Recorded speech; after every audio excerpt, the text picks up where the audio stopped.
Luna Greta YouTube channel. Jadi di video kali ini kita bakalan jelasin tentang replikasi virus dan perannya.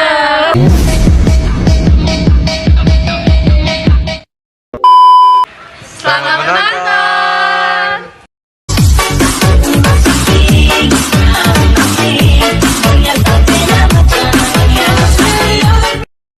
Replikasi virus terbagi menjadi dua. Yang pertama ada siklus litik.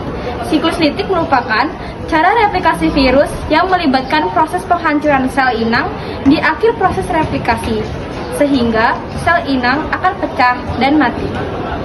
Siklus litik yang umumnya dipelajari adalah siklus litik pada bakteriofag T4, di mana terdiri atas 5 tahap, yaitu tahap adsorpsi, tahap penetrasi, tahap sintetis, tahap perakitan, dan tahap lisis.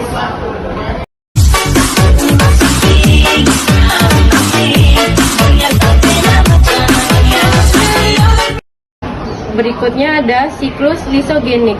Siklus lisogenik merupakan mekanisme replikasi virus melalui penyisipan materi genetik virus pada materi genetik inang.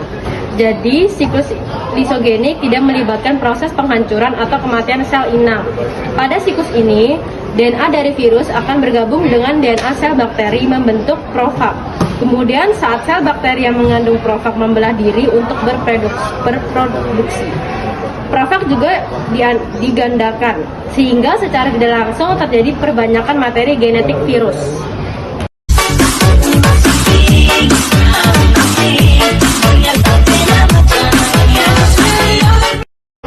Yang pertama ada tahap adsorpsi. Tahap adsorpsi merupakan tahap menempelnya virus pada sel inang. Adsorpsi terjadi karena virus memiliki serabut ekor yang akan menempel pada bagian reseptor spesifik sel inang.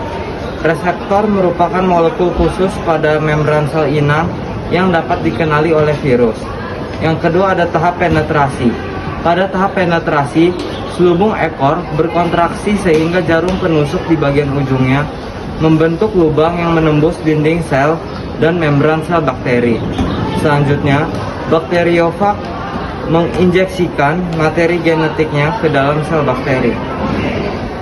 Tahap adsorpsi dan penetrasi mekanismenya sama dengan yang terjadi pada siklus litik. Sedangkan untuk tahap integrasi dan multiplikasi sel inang akan dibahas pada penjelasan berikut.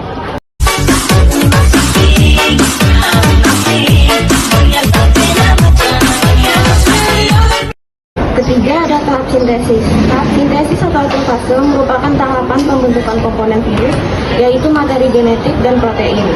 Tahap ini diawali dengan pembentukan protein dan enzim yang akan menghasilkan DNA sel bakteri, serta enzim yang digunakan untuk menggunakan DNA virus. Setelah DNA virus digandakan, selanjutnya dibentuk protein-protein penyusun kapsid, rakitan ekor, serta lisozik. Keempat, ada tahap multiplikasi sel inang. Selanjutnya, yaitu tahap multiplikasi sel bakteri melalui pembelahan sel. Jadi, sel bakteri akan menggandakan materi genetiknya melalui pembelahan sel. Hal ini menguntungkan bagi virus, sebab dengan proses ini, materi genetik virus akan ikut tergandakan. Akibatnya, setiap sel anak yang dihasilkan dari pembelahan bakteri juga mengandung profag.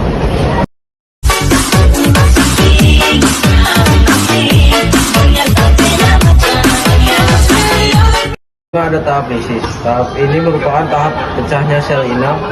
Bakterifag akan menggunakan lisozim pada bagian ekornya untuk merusak dinding sel bakteri, sehingga menjadi lemah dan berlubang. Dinding sel bakteri yang lemah dan berlubang akan menyebabkan cairan dari luar sel bakteri masuk ke dalam sel, sehingga sel bakteri mengembung, pecah, dan mati. Setelah sel bakteri pecah atau lisis, partikel bakterifag baru akan keluar dan menginfeksi sel bakteri lain untuk kembali melakukan replikasi. Biasanya dalam satu kali siklus litik, bakterifag T4 memerlukan waktu kurang lebih 20-30 menit akan menghasilkan 100-200 partikel virus baru yang siap menginfeksi sel inang baru.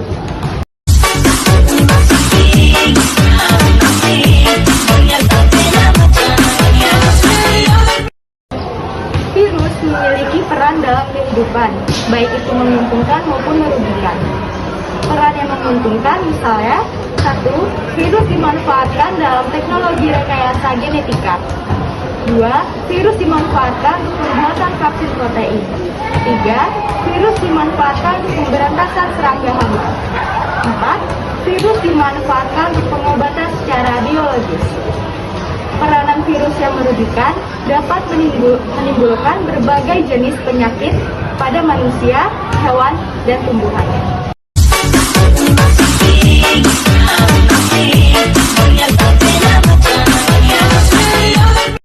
Kali ini saya akan menyebutkan beberapa contoh virus yang dapat menginfeksi manusia. Yang pertama ada virus gondong. Virus gondong ini adalah penyakit infeksi yang disebabkan oleh paramyxovirus sehingga terjadi pembengkakan pada kelenjar ludah atau parotis. Yang kedua ada cacar variola atau smallpox. Cacar variola ini disebabkan oleh virus variola.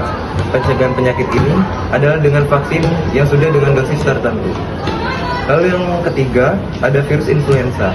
Ini adalah jenis penyakit yang menyerang organ pernapasan dan disebabkan oleh orthomyxovirus.